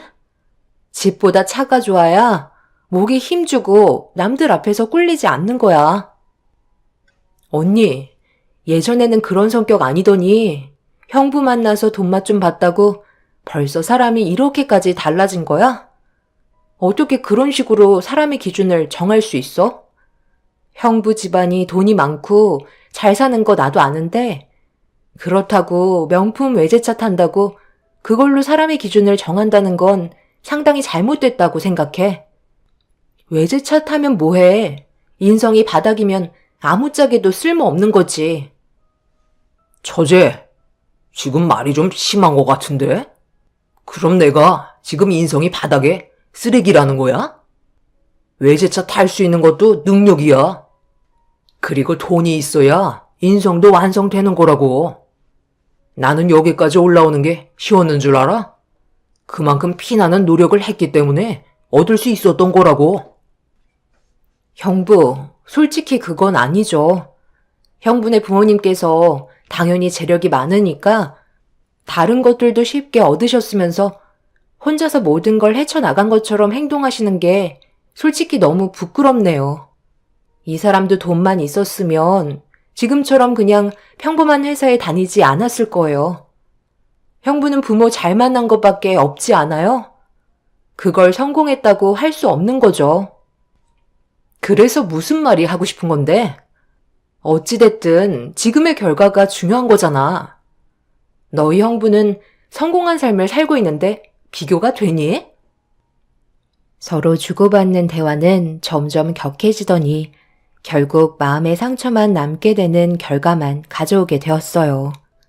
아빠가 원하는 자리는 서로 한두 살 먹은 나이도 아니고 충분히 좋게 해결할 수 있는 문제를 한 사람의 단점을 집어서 상처 주는 모습을 보고 화가 많이 나셨는지 탁자의 손을 내리치시더니 결국 분노하셨습니다. 아빠의 행동 하나에 분위기는 더욱더 안 좋아지게 되었고 엄마는 아빠의 그런 모습을 보더니 사람 하나 잘못 들어오게 되면 집안 꼴이 이렇게 되는 거라며 이것 또한 그 사람 탓을 하고 있었습니다. 하지만 엄마가 뱉은 한마디에 아빠는 이렇게 된 게 전부 엄마 때문이라고 되려 모든 잘못을 엄마 쪽으로 몰아가시자 아빠의 말에 당황하셨는지 더욱더 흥분하시면서 분위기를 안 좋게 몰아가셨어요. 이게 왜 내 탓이야? 내가 원하는 사이를 데려오겠다는 게 잘못된 건 아니잖아? 당신이 하도 진이를 감싸고 도니까 제가 저렇게 기어오르는 거라고. 나는 절대로 이 결혼 반대할 거니까 만약 내 말 무시하고 결혼 진행한다면 인연 끊을 줄 알아. 뭘 인연을 끊어? 애들 앞에서 못하는 말이 없어. 당신이 한 번이라도 진이가 마음에 두고 있는 이 친구와 대화를 시도해 보려고는 해봤어? 나는 따로 만나서 오랜 시간 서로 대화를 주고받았었다고. 그리고 정말 내 딸을 믿고 맡길 수 있을 만큼 믿음직스러운 사이가 될 수 있을 거라 생각해서 이 자리를 만들게 된 건데 그럼 한 번쯤은 생각해 줄 수 있는 거 아니야? 당신이 진이 엄마면 나의 의견도 존중해 줘야 한다고. 나이를 거꾸로 먹은 것도 아니면서 계속 이런 식으로 고집 부리면 나도 더 이상 그냥 두고만 볼 수 없으니까 생각 잘하고 행동하는 게 좋을 거야. 진이 너, 이게 네가 원하는 결혼인 거니? 꼭 엄마 아빠의 마음에 상처를 주면서까지 결혼을 해야 되겠어? 엄마, 그렇다고 제가 15살이나 차이 나는 사람과 결혼할 수는 없는 거잖아요. 그렇게 해야 가족의 평화가 오는 거예요? 제가 불행해지는 게 엄마의 행복인 거예요? 단 한 번이라도 이 사람과 진지하게 대화를 해보고 결정해 보세요. 엄마는 저 못 믿어요? 제가 이 사람이랑 한두 번 만난 것도 아니고 그렇다고 아무 남자와 교제한 것도 아니잖아요. 지나가는 사람 붙잡고 물어보세요. 100이면 100, 엄마가 잘못했다고 할 거예요. 아빠, 저희 그냥 일어나 봐야 할 것 같아요. 이런 식으로 대화해봤자 좋아질 것 같지도 않아요. 결국 그 사람은 입 한 번 제대로 열지 못한 채 집에서 나올 수밖에 없었어요. 아무 잘못 없는 사람한테 더 이상 상처를 주고 싶지 않아 집 밖을 나섰는데 갑자기 엄마가 저에게 달려오시더니 제가 끝까지 고집을 부린다며 제 머리채를 잡으시더니 아무리 컸어도 엄마 말을 무시하면 혼이 나야 한다고 동네 사람들이 다 보는 앞에서 저를 패대기 치셨습니다. 너무 순식간에 벌어진 일이라 무방비 상태로 당한 것도 있었지만 저를 이런 식으로 대한 적도 처음이었기 때문에 엄마의 행동에 엄청난 충격을 받고 말았습니다. 그리곤 저에게 삿대질을 하면서 자식은 언니 하나뿐이라며 저와의 인연을 끊겠다는 말을 하신 뒤 현관문을 강하게 닫으셨어요. 이런 안 좋은 상황이 펼쳐지자 그 사람도 결혼에 대해 생각이 많아졌는지 저를 일으켜 세워주면서 어두운 얼굴 표정을 보이고 있었죠. 그리고 집안에서는 아빠가 엄마한테 목소리를 높이면서 화를 내고 있었습니다.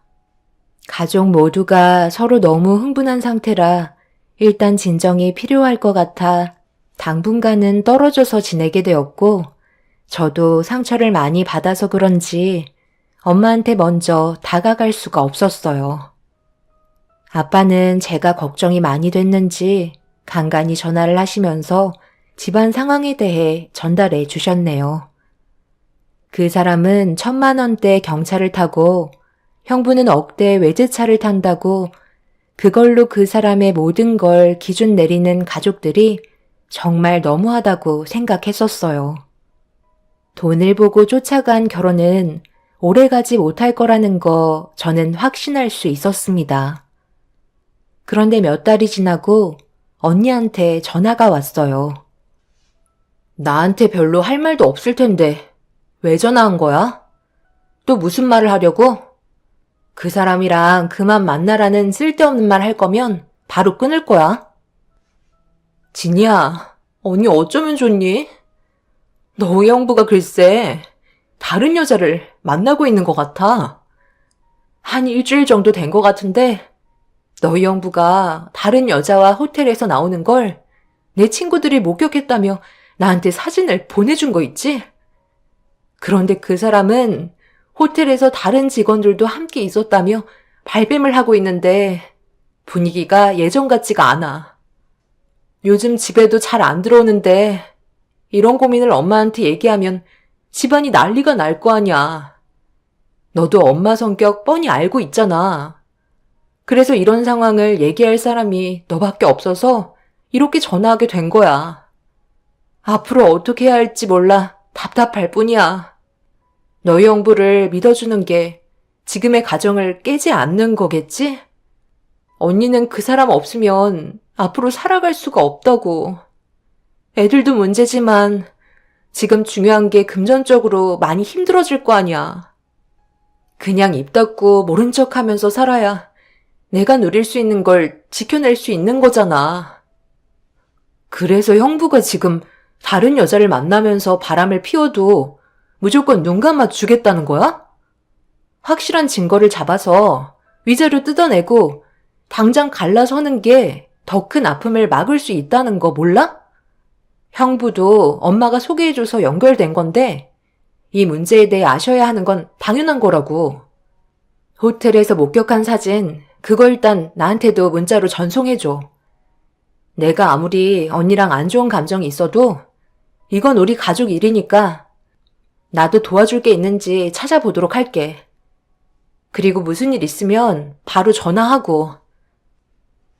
형부가 처음 저희 집에 인사 왔을 때 아빠가 결혼을 반대하셨었어요. 그 이유는 나이도 많았지만 일단 아빠 눈에 형부는 질적으로 안 좋아 보이는 사람 같았는지 결혼에 대해 신중하게 결정하는 게 좋을 것 같다며 언니한테도 몇 번이나 쓴소리한 적이 있었습니다. 하지만 언니는 형부가 재력이 있다는 것 하나 보고 결혼을 선택했고 아빠는 언니를 더 이상 말리지 못했었죠. 그런데 아빠가 예상했던 대로 언니에게 불행이 찾아오게 되면서 곧 있으면 폭풍이 휘몰아칠 것 같아 걱정을 안 할 수가 없었어요. 분명 아빠가 이 사실을 아시게 되면 엄마는 뼈도 못 추릴 뿐더러 집에서 내쫓기게 될 거라는 걸 안 봐도 확실히 알 수 있었죠. 언니의 전화를 받은 뒤 이 사실을 저 혼자 감당할 수 있는 문제가 아닌 것 같아 그 사람의 도움을 받게 되었고 자기 일인 것 마냥 적극적으로 도와주면서 틈나는 대로 형부의 뒷조사가 시작되었어요. 그렇게 한동안 형부의 뒤를 밟으면서 알게 된 건 언니가 걱정하고 있는 것들이 전부 사실이라는 걸 확인할 수 있었습니다. 형부는 언니가 전송해준 사진 속 여자 말고도 다른 여자들과도 바람을 피우고 있었습니다. 다른 여자들이 형부의 돈 냄새를 맡고 끊임없이 접근하는 듯 보였어요. 저와 그 사람이 목격하고 사진으로 증거물을 남긴 것만도 상당히 많았습니다. 그래서 모든 증거물들을 언니에게 보여주고 형부와의 관계를 서둘러 끝내야 할 것 같아 전화 통화를 한 뒤에 그 사람이 살고 있는 숙소로 언니를 불렀어요. 그런데 곧바로 달려오겠다던 언니는 한참의 시간이 지나도록 오지 않길래 몇 번이나 전화를 걸어봤는데 받지를 않더라고요. 그런데 뭔가 느낌이 좋지 않다는 걸 직감한 순간 초인종 소리가 들렸고 인터폰을 확인하니 언니가 문 앞에 서 있었습니다.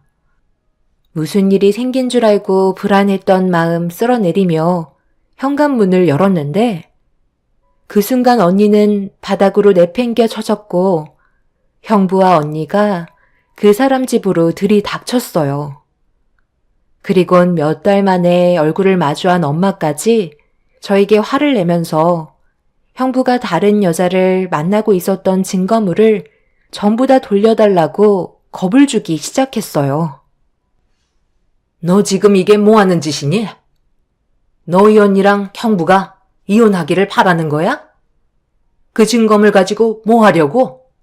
집안을 쑥대밭으로 만들 작정이니? 내가 여태까지 힘들게 쌓아온 것들이 너 때문에 전부 무너지게 생겼잖아. 내 돈줄 네가 뚫어줄 것도 아니면서 감히 엄마의 앞길을 막으려 들어?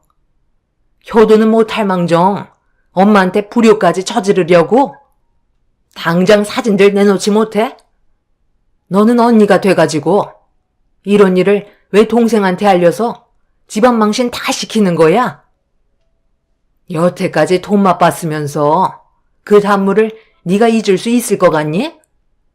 하여간 머리 나쁜 건 알아줘야 한다니까. 조용하게 처리하면 될 것을 일을 이런 식으로 키워서 괜한 약점만 잡히게 만들어? 증거 사진들 전부 내놓지 못해? 엄마는 시끄러워지는 거 딱 질색이다. 그래서 언니가 상처를 받든 말든 상관하지 않겠다는 거예요? 형부가 잘못했는데 왜 언니가 욕을 먹어야 되는 거죠? 엄마가 형부를 소개해 주지만 않았어도 언니는 훨씬 더 좋은 사람 만날 수 있었을 거라고요. 우리 딸들은 엄마 때문에 인생을 망치고 있다는 거 모르세요? 엄마가 돈 맛을 봤으니 그걸 잃게 될까봐 지금 형부가 바람 피운 증거물을 전부 다 없애려는 거잖아요. 이 사실 아빠가 알면 어떻게 되는지 잘 알고 계시죠? 누구보다 엄마가 아빠를 잘 알면서 일을 이런 식으로 만들어요? 저는 형부가 잘못한 부분에 대해서는 법적으로 처벌받고 언니와 이혼하는 게 맞는다고 생각해요. 언니도 그걸 바라고 있고요. 눈물만 흘리지 말고 언니도 뭐라고 말 좀 해봐. 그래야 지금 이 상황을 정리할 거 아냐. 진이야, 미안해. 아무리 생각해봐도 언니는 너희 형부 없으면 이젠 못 살 것 같아. 위자료 받아봤자 몇 푼이고 결국 언니도 일을 해야 될 텐데 그렇게 불안한 마음 가지고 살고 싶지 않아. 차라리 그냥 눈 감아주고 형부의 재력으로 내 삶을 누리는 게 좋겠어. 들었지? 저게 너희 언니의 마음이다. 더 이상 할 말 없으니까 빨리 숨겨놓은 증거물들 전부 내놓지 못해? 언니의 한마디는 저에게 엄청난 충격을 안겨주었어요. 일이 안 좋게 흘러가자 이 문제를 그냥 넘기는 건 언니에게 분명 안 좋은 영향을 줄 거라는 걸 알면서도 모른 척 할 수 없어서 아빠한테 얘기하려고 그 자리에서 핸드폰을 들었는데 그 순간 엄마가 아빠한테 전화하지 말라며 제 핸드폰을 빼서 던져버렸고 이성을 잃어버린 엄마는 결국 그 사람 숙소를 난장판으로 만들어 버렸네요. 집안 세간을 전부 뒤엎으면서 형부가 바람 피운 증거물을 계속해서 요구했고 그 사람이 지내고 있는 공간의 물건들을 전부 다 집어던진 엄마의 행동을 말리려 해봤지만 이성을 잃어버리셨는지 더 이상 손을 쓸 수가 없었습니다. 언니도 엄마한테 증거물을 빨리 드리라며 계속해서 재촉하길래 그 사람 집안에서 난리치는 걸 더는 볼 수 없던 저는 결국 엄마한테 그동안 모은 증거물을 건네주고 말았어요. 엄마는 서류 봉투 안에 있던 사진들을 꺼내보더니 그 사람이 업무 중에 사용하던 파쇄기를 발견하시곤 사진들을 전부 다 파쇄기에 넣기 시작하셨는데 바닥에 떨어져 있는 사진들을 주워서 보고 있던 언니가 눈물을 흘리며 괴로워하더니 엄마한테 아무리 생각해도 형부가 바람 피우고 있는 걸 두 눈으로 보면서도 모른 척하면서 살아갈 수 없을 것 같다며 엄마의 손에 들고 있던 증거물들을 갑자기 뺏으려고 몸싸움을 벌이기 시작했어요. 격한 몸싸움에 저희 모두가 말리고 있는데 엄마가 균형을 잃게 되면서 파세기와 함께 넘어지게 되었고 그 순간 경악할 만한 충격적인 광경을 눈앞에서 보고 말았습니다. 엄마의 머리카락이 파세기 안으로 빨려 들어가면서 엄마는 비명을 지르기 시작했고 그 사람은 서둘러 파세기의 전원을 차단했지만 이미 엄마의 가운데 머리는 파세기에 뜯겨 나가버린 상태였어요. 두 눈 뜨고 볼 수 없을 만큼 충격적인 모습에 그 사람은 엄마를 부축해서 급하게 응급실로 향하게 되었습니다. 저희도 그 뒤를 따랐는데 형부는 바닥에 떨어져 있는 증거물들을 주워 병원이 아닌 다른 곳으로 향했네요. 저희 엄마가 다치셨는데 형부는 증거물들이 우선이었고 그걸 본 언니도 그제서야 완전히 마음을 접을 수 있었는지 등을 돌렸습니다. 결국 이 사실을 아빠가 전부 다 알게 되면서 집안은 아수라장이 되고 말았어요. 엄마는 아빠 앞에서 무릎을 꿇고 용서를 구했지만 엄마가 했던 행동들은 쉽게 용서받지 못할 만큼 선을 넘어버렸기 때문에 결국 집에서 내쫓기고 말았습니다. 다행히 제가 모든 증거물을 넘겨준 건 아니었기 때문에 언니가 형부와 이혼을 하면서 위자료를 받은 걸로 작은 집을 하나 구하자 오갈 데 없는 엄마는 언니한테 신세를 지게 되었고 아빠는 이런 무책임한 엄마와 더 이상 함께 살고 싶지 않다며 결국 이혼을 선택하셨어요. 그렇게 되자 그 사람과의 결혼을 어떻게 해야 할지 몰라 저도 고민을 하고 있었죠. 부모님이 이혼을 하셨는데 이런 분위기 속에 결혼을 하는 것도 힘들 것 같아 포기하려던 순간 아빠는 저와 그 사람과의 결혼을 진행할 수 있게 준비해 주셨습니다. 아빠는 제가 잘못한 것도 아닌데 피해받을 수 없다며 결국 엄마 없는 결혼식을 올리게 되었어요. 제가 결혼한다는 소식을 언니를 통해 들었는지 엄마는 끝내 결혼식에 참석하지 못하셨지만 축의금은 언니를 통해 보내주셨더라고요.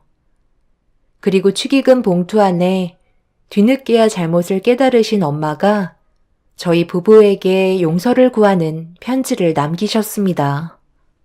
하지만 저희가 받은 상처가 너무나 컸기 때문에 바로 답을 해드릴 수가 없었어요. 그런데 저희 부부의 답을 기다리셨는지 아무런 반응을 나타내지 않자 주말에 아빠를 모시고 남편과 함께 외식을 하러 나가려는 도중 현관문 앞에 엄마가 서 계셨어요.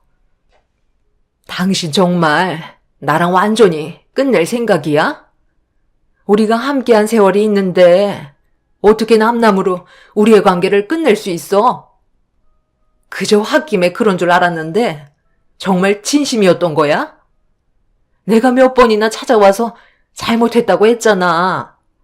이제 그만 마음 풀고 다시 새롭게 시작하자. 나 진이 결혼식도 참석하지 못했잖아. 나는 이 정도 했으면 충분히 잘못을 뉘우칠 시간을 가졌다고 생각해. 당신이 지금 나한테 보이는 태도가 진심으로 잘못했다고 생각하는 태도야? 내가 봤을 때 전혀 그렇게 안 보이는데? 그리고 왜 큰애한테 빌부터 살고 있는 거야? 걔가 애들 보는 것도 정신없어 죽겠는데 도와주지는 못할 망정 밥만 축내고 있다며? 내가 아무것도 모르는 것 같아? 전부 다 보고 있고 듣고 있다고. 당신은 아직까지 그놈이 내 딸과 이혼한 걸 후회하고 있다며? 그네 인생까지 망칠 생각하지 말고 당장 그 집에서 나가도록 해. 그리고 한 번만 더 우리 앞에 나타나면 그땐 정말 뼈도 못 추릴 줄 알아. 엄마는 결국 본전도 찾지 못한 채 돌아서야만 했어요. 아빠는 한 번 아닌 건 절대 돌리지 않기 때문에 엄마의 행동에 대해 용서해줄 마음이 전혀 없어 보였습니다. 그날 이후 엄마는 생각을 바꾸셨는지 저희 부부한테 찾아와서는 아빠를 설득해달라며 단 한 번도 정준 적 없는 남편에게까지 매달리고 있는 상황이네요. 하지만 저희도 엄마가 한 행동에 대해 용서해 드릴 마음이 아직까지는 전혀 없습니다. 잘못을 뉘우치시기에는 아직까지 시간이 너무 짧은 것 같네요. 가진 게 없다고 모질게 대하실 때는 언제고, 이제 와서 상황이 바뀌게 되니 아쉬운 듯 손을 벌리시는 게 더 추하게 느껴지는 것 같아요. 앞으로 또 어떤 일들이 펼쳐질지 모르겠지만 지금 현재는 유지하면서 지낼까 합니다. 세상의 돈이 전부가 아니라는 건 엄마가 깨달으셨으면 좋겠어요. 제 사연 들어주신 분들, 부쩍 추워진 요즘 항상 몸 조심하시고 여러분들 가정에 언제나 축복이 함께 하시길 바랍니다. 감사합니다.